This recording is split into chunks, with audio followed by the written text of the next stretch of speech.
guys, and welcome to my channel. I'm very excited to say that this is my first video ever, apart from the one introducing myself. So today is going to be a very easy and fun recipe for me and you.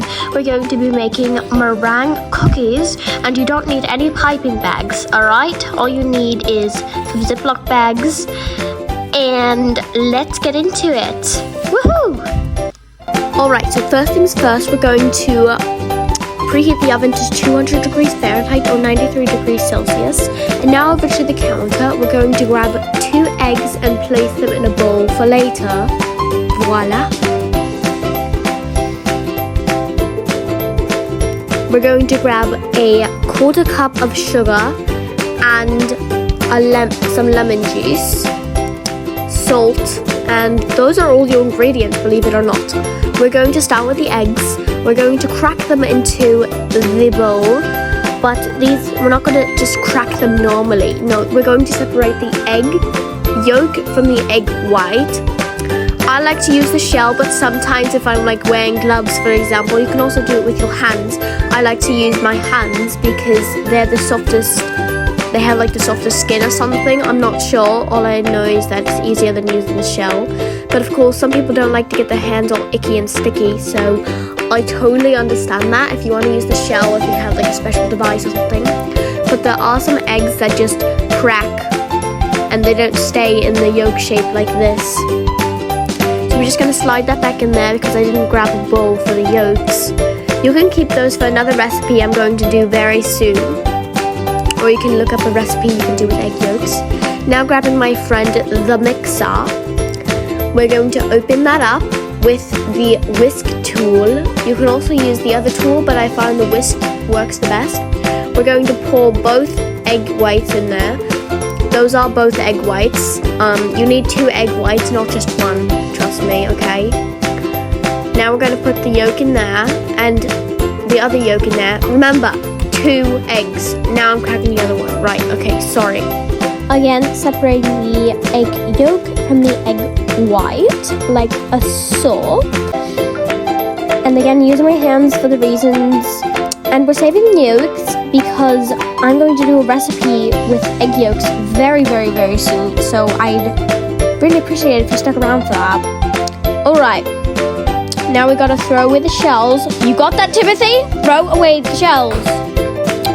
All the Timothys are like, how'd she know my name? And of course, wash your hands after touching eggs. Because even if you're wearing gloves or something, you can get it on other food, and eggs carry diseases. Now, we're going to lock it in place, and we're going to place it on a low setting. My past self messed up on that important part. We're going to start on a low setting and just keep going higher and higher and higher until you're on the highest setting. And you'll know that it's ready when it's this frothy, lemony color. If you have darker eggs, then you'll know when it's ready. They're just like frothy. Now we're going to grab our quarter cup of sugar and a half a teaspoon. We're going to put on the mixer again at a medium speed, and we're going to add the sugar half a teaspoon at a time. This is going to be painfully slow, but trust me, it will be worth it. Like, trust me, it'll be worth it.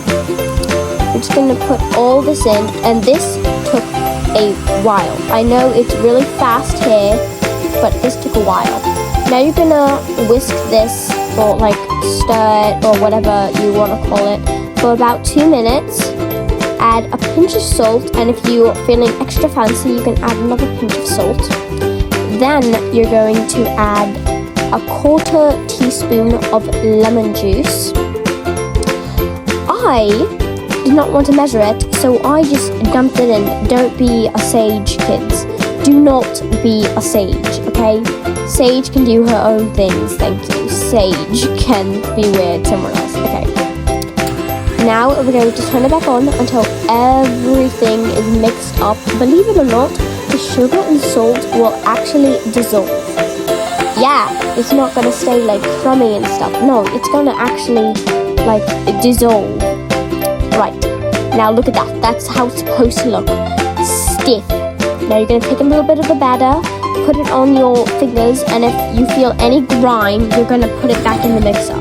I did not feel any grime. I'd recommend stirring it for about 5 minutes. Like 2 minutes to 5 minutes. 5 minutes obviously works the best because it's the longest amount of time. I'm pretty sure you cannot over whisk your mixture. I don't think you can't over mix your mixture. Now, we're going to put a plastic bag onto a jar. We're going to fold the edges around, and if you want to, you can give the plastic bag a little punch, as I will demonstrate soon. You can give the plastic bag a little punch. Could you show us the punch, please? Could you show us the punch? Oh, no, I didn't want to show the punch, apparently. Alright, now we're going to take a spatula and we're going to scoop it in there. Look how smooth that is. That's pretty satisfying, not gonna lie. Look at that, look at that, look at that. Look at her. She is thick and beautiful. Alright, let's keep going. Stop adjusting the camera, thank you. I'm getting a tripod soon, so no more stacking bottles so that you can see what I'm doing. And yes, I did change plastic bags because I decided to go with a smaller bag. I'll regret that later on. But now we're just closing it up. Did I get frosting on my glove? It's not frosting, it's butter. Did I get batter on my glove? I think I got batter on my glove. That sucks. I didn't even realize. Am I just blind? Okay. Now we're going to cut however big we want our hole to be. And look at it. Squishy. Yes. Squish. Squish. No. Okay. Now we're going to put another plastic bag on because none of it fit in the other one. So have the bowl left. We're going to put that on. And same process as last time. Yes. Le punch. Okay. Now we're going to put in the... Can I just call it buttercream? This is my channel. But it's batter. It's batter. It just looks like buttercream, but it's batter. I unfortunately do not have any food coloring, but of course you can put food coloring in it. It's not going to affect your meringues whatsoever. That was obvious. I did not have to explain that, but for the one person who needed to hear that, you don't have to be afraid of putting food coloring in your meringues. I'm just ranting about this, aren't I? And it's because I don't have anything else to say. Now this part is completely optional. I'm just taking some strawberries and I'm going to slice and dice them. Like so. If your child have parental supervision, for obvious reasons, I just have to say that for like legal reasons or something. And I apologize, I haven't done the dishes yet, but I will soon. So we're just gonna snip all the salt. Snip, cut, slice, whatever. Okay, we're just going to cut all this off. We're just gonna slice these strawberries. Get it together, Sage. Okay. We're gonna slice all these strawberries, get rid of the stems, and cool transition. Voila!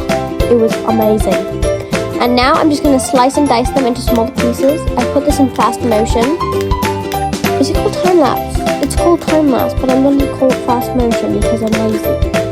So I put this in fast motion, and look at how fine those strawberries are. Just the finest strawberries. No, they're really sour. But oddly good. No, they're not. I'm just going to shut up because I don't know what I'm saying because I'm bored. Now we're just going to grab a, what are these called? A baking pan. They are called a baking pan. We're going to put parchment paper on it, obviously. And we're just going to pipe it off. Pipe it off! I pipe it off!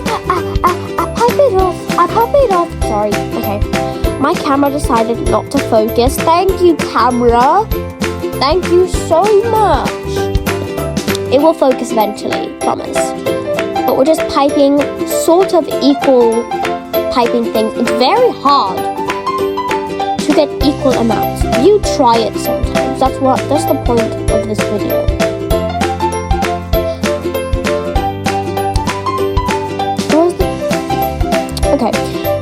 piping them off, and now my camera finally decided to focus on my hand.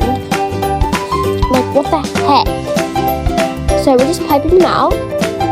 Little baby, you really think I was going to leave a little baby? No, they have to equal. You know, I did actually make another batch of meringues before this. And,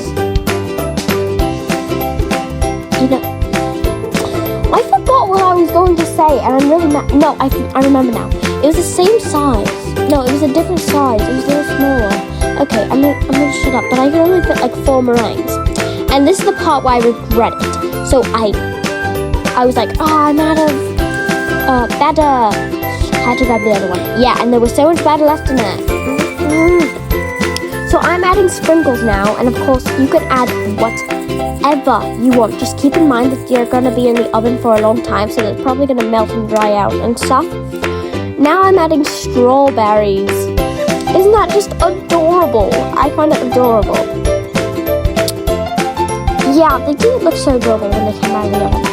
So we're going to put these on. And look, they're just a little baby meringue. I'm going to put a strawberry in a little baby meringue. Just watch me do it. I'm going to do it.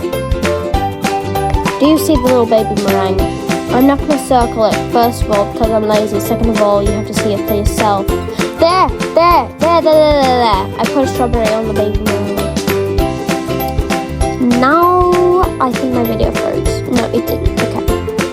So, shove them into the oven for 1 to 2 hours, depending on how chewy or airy you want them to be. So now we just wait.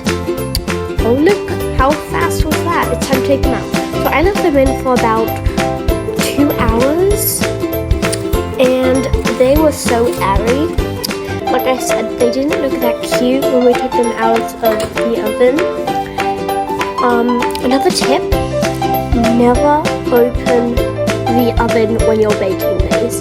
You want them to basically just like dry out. You don't want to let any air in or anything.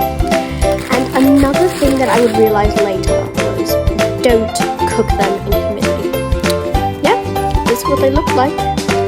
And